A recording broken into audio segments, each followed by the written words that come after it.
So I want to show you quickly how to change for the standard Eskute controller to the new controller that you get in the small box. You get your controller with 2 wires on it. There's no buttons on the front of this one compared to the one that's on the bike. And you also get your up and down controller button to replace these with another wire on it. And inside the box you also get a small rubber grommet which will replace the one in the middle, and you get 4 little tiny Posi 1 screws. You probably won't need them if you're keeping the ones that's actually in this. So I'm just going to show you how to replace this. I'm going to make it as simple as I possibly can. So first of all, I'm going to show you the tools we need to do the job. So tools we need to do the job: a Posi 1 screwdriver with a small Posi head on it, a 5mm Allen wrench or Allen key, a 3mm Allen wrench Allen key. Now I've got a pair of clips and I've got some cable ties, just so that once I've removed these cables I can tie them back up afterwards. So you can see on the back of this controller, like I say, the new and the old controller, they're very similar to look at. You can see there, one's got buttons on and one hasn't. We're going to replace it with this one. On the bottom you've got 5 small screws, and that's where your small screws that come in the box will go into. Now 4 of them are very easy to get to. One of them is not so easy to get to, but I'm going to show you how to do that as well. Very simple. And you also get inside the box your control button, and that's very simple to attach. You just literally wrap it around the handlebars and do the screw up, and that's where you need your 3mm Allen key for. So we've got a blue socket on the bottom of this one, we've got a blue socket on the bottom of this one, and a green socket. So stage by stage I'm going to show you how to do this. First thing you have to do is remove the 4 small screws.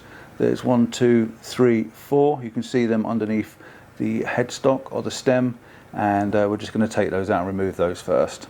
So remember, try not to drop them, because you want to keep them if you can for using later on. Sometimes a good idea to keep a white rag underneath the bike if you're taking out little tiny screws like these, because they are very small. But if you keep a white rag underneath the bike, if you do drop one, you can see where they land. So just excuse my head and I'll take these out.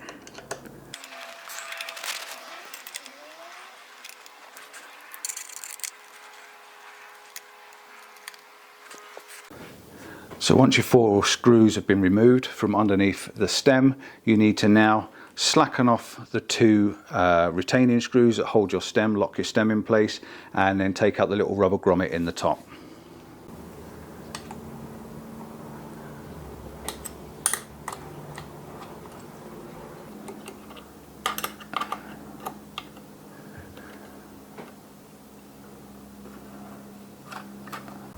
So you might just want to use a small little tiny screwdriver to pop in the hole.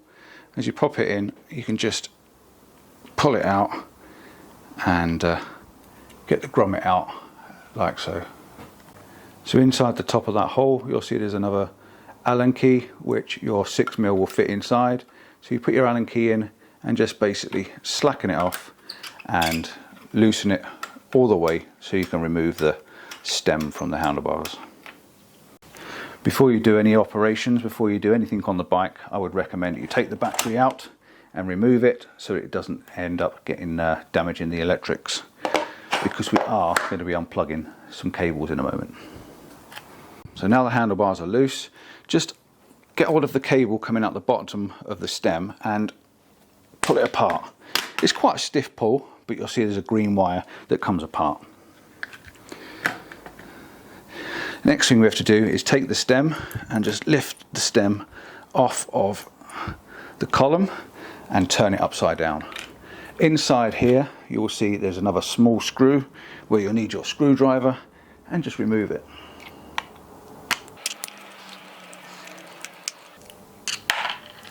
Try not to drop it. I've got it. Okay, so once the 5 screws are out, you can then just slip that back on there to make it easy for you. And you just get hold of the top of it, pinch it, pull it out, and it lifts up and comes away. Now you see there's a wire attached, and inside here there's a slot with a hole in. Just lift that out and it becomes free, and you take it away. So you get your replacement one, and you can see the difference. They're both exactly the same shape and size and everything like that. And you can see the one we won't put back in. The one with the 2 wires is going to go back in. So what you've got to do is you've got to feed one of the wires down through the hole, and then take the wire and lead it into the slot in the top, and then poke the other one in. So once that's in place, you then need to replace the screw in the bottom, which I tend to do first. Then I know that it's inside and I haven't got to worry about it. So I take my screw, I put it on the end of my screwdriver so it's upwards, lift up the stem and just slot it into the hole and do it back up. And then put the stem back on the top. So we know that screw's inside and we haven't got to worry about it. Next we have to replace the 4 screws underneath. Very, very simple, reverse operation. And again, put the screw on the top of the screwdriver and just ease it up into the hole and do it up.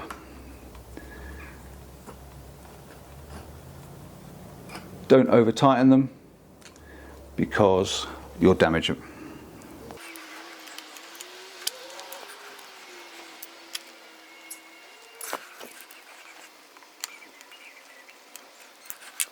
We now have to make sure we do all of our screws back up, so we need to line our handlebars back up with the wheel. Do your top screw up first, so screw it in place, make sure it screws all the way down tight, lock it off nice and tight, check your handlebars are in a straight line.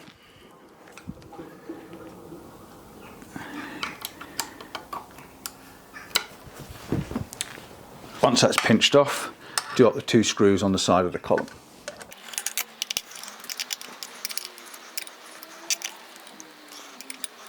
Make sure you check both sides, tight, tight, and just for safety, make sure you've got that tight inside as well. Right, they're all done. Our next operation is to connect the cables. First of all, we have a green cable, which is just one that I unplugged before. We're going to take this green cable and plug it in. On the end of the cable there is a small straight line. There's a small straight line, and you need to line that little small straight line up with a little tiny hole in the top of this. Once they are lined up, give them a good push and they'll lock in together. Okay, and they won't come out. That's one in. The blue one then is going to be attached to your control switch, and your control switch needs to go on the handlebars, so we'll put that on first with the 3mm Allen key. So we take our 3mm Allen key, undo the back, make sure the screw comes out, and you'll see that it flaps open.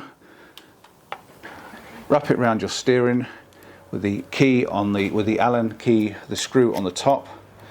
Get it in position. I position mine right up next to the handlebar grip and nip it up tight. If you want to check it for position, just make sure you can use the controls and your plus button, your power on buttons at the top. Once that's in place, you have to take your blue wires, and the same again, you've got a small slot in the top of this one and a little rebate in the other one. And you basically line the hole up with the little slot, give it a push, and it goes in together. So you've now got 2 wires connected. The reason I wanted the cable ties is then I'm just going to take a small cable tie, wrap it around this cable, leave it loose so it's tucked up in the way, nip off the end, and now that cable's nice and tidy up the top. I'm also going to take a second cable tie and just wrap it around these 2 cables. You don't need to, but I just want to keep them relatively tight together so they don't flap around the handlebars. Just make sure you put your small rubber grommet back in, and again there's a slight little cutout on the top and that goes face up. Push it back in, it stops any water getting into the top of that screw. You can then pop your battery back in to make sure everything works. So once it's all on, everything's plugged back in, we just need to make sure that it powers up. So by powering it up now, we press the button on the top press and hold, and you can see it comes on straight away saying 0, and it's on mile an hour. Yours will say kilometers an hour because I've already reset mine to miles an hour, and you do that through your app. Again, it's Bluetooth, so you just need to connect the Bluetooth app to this, and I've done a video that shows you how to do that, and then away it goes. If you want to power your power up, you can see the power's going up on the top there. 4, 5, 5, 4, 3, 2, 1 and 0. So to turn your lights on, same as before, you press it once, your light comes on, press it again and your light goes off. So to turn it off, to make sure to turn it off and the controller works properly, press, hold, and it powers off.